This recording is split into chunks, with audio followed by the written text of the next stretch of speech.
Item ಯಾವುದೇ ಇರಲಿ try ಮಾಡಿ ಆಚಿ ಚಿಕನ್ ಮಸಾಲಾ. ಮತ್ತೆ ಬೀದಿಗೆ ಬಂತು ಸೈನಿಕನ ಕುಟುಂಬ ಕಲಹ.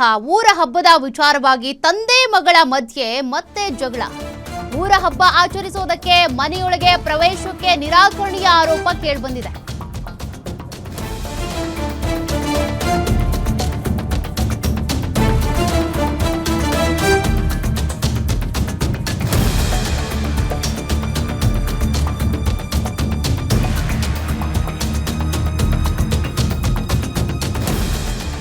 ಯೋಗೇಶ್ವರ್ ಪುತ್ರಿ ಹಾಗೂ ಯೋಗೇಶ್ವರ್ ಮಧ್ಯೆ ಇರುವಂತಹ ಮನಸ್ತಾಪ, ಕೌಟುಂಬಿಕ ಕಲಹ ಮತ್ತೆ ಬೀದಿಗೆ ಬಂದಿದೆ.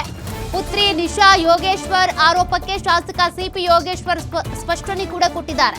ವೈಯಕ್ತಿಕ ಕಾರಣಗಳಿಂದ ಊರ ಹಬ್ಬ ಆಚರಣೆ ಮಾಡಿಲ್ಲ. ಪುತ್ರಿ ನಿಶಾ ರಾಜಕೀಯ ವಿರೋಧಿಗಳ ಜೊತೆ ಸೇರ್ಕೊಂಡು ಪಿತೂರಿ ಮಾಡಿದ್ದಾಳೆ. ಸಾರ್ವಜನಿಕವಾಗಿ ಅನುಕಂಪ ಗಿಟ್ಟಿಸಿಕೊಳ್ಳೋದಕ್ಕೆ ಅಂತ ಈ ರೀತಿ ಮಾಡ್ತಿದ್ದಾರೆ ಅನ್ನೋದು ಅವರ ಸ್ಪಷ್ಟನೆ. ತೇಜೋವಧೆ ಕೆಲಸ ಮಾಡ್ತಿದ್ದಾರೆ ಅಂತೇಳಿ ಸಿಪಿ ಯೋಗೇಶ್ವರ್ ಆರೋಪಿಸಿದ್ದಾರೆ.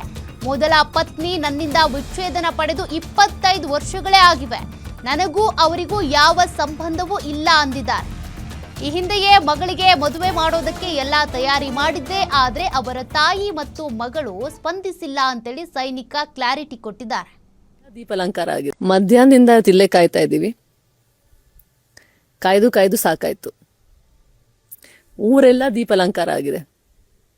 ಆದರೆ ನಮ್ಮ ಮನೆಯಲ್ಲಿ ದೀಪ ಹಚ್ಚೋರು ಯಾರೂ ಇಲ್ಲ ಅಂತ ಅಲ್ಲ, ಆದರೆ ನಮ್ಗೆ ಅವಕಾಶ ಇಲ್ಲ.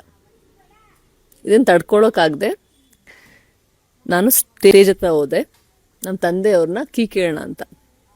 1-2 ದಿನ ನಾನು ಇದ್ದು ಹೋಗ್ತೀನಿ, ಕೀ ಕೊಡಿ ಅಂತ. ನಾನು ಹೋಗೋ ಅಷ್ಟರಲ್ಲಿ ಸಮಯ ಮೀರಿತ್ತು, ಅವ್ರು ಇರಲಿಲ್ಲ ಅಲ್ಲಿ. ಆದರೆ ಅಲ್ಲಿ ಸ್ವಲ್ಪ ಜನ ಯುವಕರು ನನ್ನ ಕರ್ಕೊಂಡೋಗಿ ಸ್ಟೇಜ್ ಹಚ್ಚಿದ್ರು. 1-2 ಮಾತಾಡಿದೆ ಅಲ್ಲಿ ನಾನು.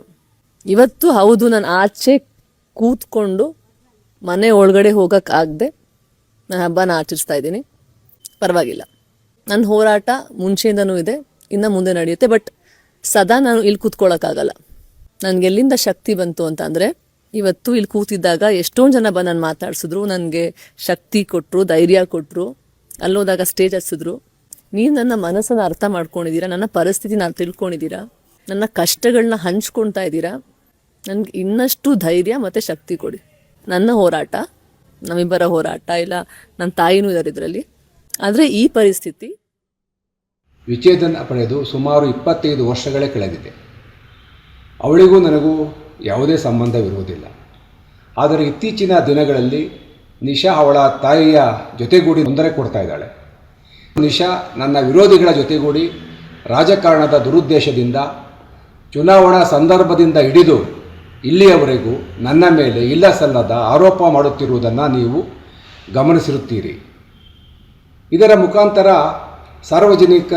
ಸಾರ್ವಜನಿಕವಾಗಿ ಅನುಕಂಪ ಗಿಟ್ಟಿಸಿಕೊಳ್ಳುವ, ನನ್ನ ತೇಜೋವಧೆ ಮಾಡಿ ಸಮಾಜ ದೃಷ್ಟಿಯಲ್ಲಿ ನನ್ನನ್ನು ಕೆಟ್ಟವನಾಗಿ ಬಿಂಬಿಸುವ ಪ್ರಯತ್ನ ಅವಳದು.